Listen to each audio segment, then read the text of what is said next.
آواهی امنا کون لسنتر باجر دهوکی دبیردان که رمزی دا بیر هاتنه کب سهمه جبرکو وکی اود بیجه نخوشترین روژن جیانا خو لوی آواهی دا در باز کرینه. امنا دهوکی جهه که سهم یعنی اگر مروبیت معنوی شروع کتب چند پرتوک نشد بینی تخاره هند جهه که بترز بو ملتی کرد خرکی بطیبتی دهوکی وقت دم ما دید يعني جدير لش ما خرج جاجد بو أبيديد بو أسه ونيفا تقريبا أسمامة أمنا دهو كده زور ترين ونخوش ترين تشت أو ما ديتي السرجيان أخوده يعني هر إيش ما أو هوالت ما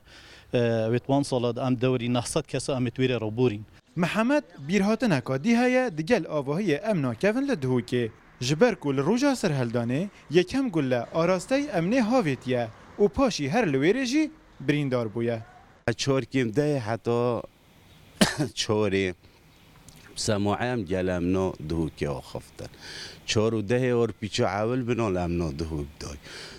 اره اجی بریندار بیم 11 تفنگ مکتن بی وقتی و چاوی که خوشی من دست داوشی چاوی که میشی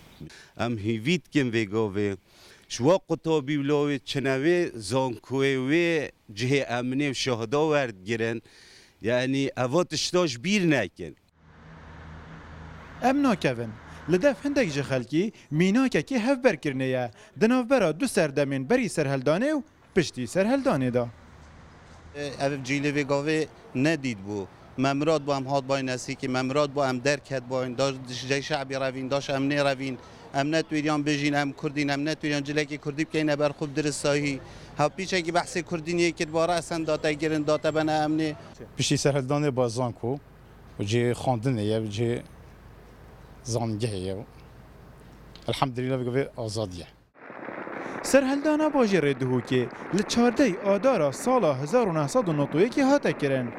و دماوی نزیکی 10 کاجران دا باجر دیگل دورو برن وی کتنه دست خلکی و هزین پیشمرگی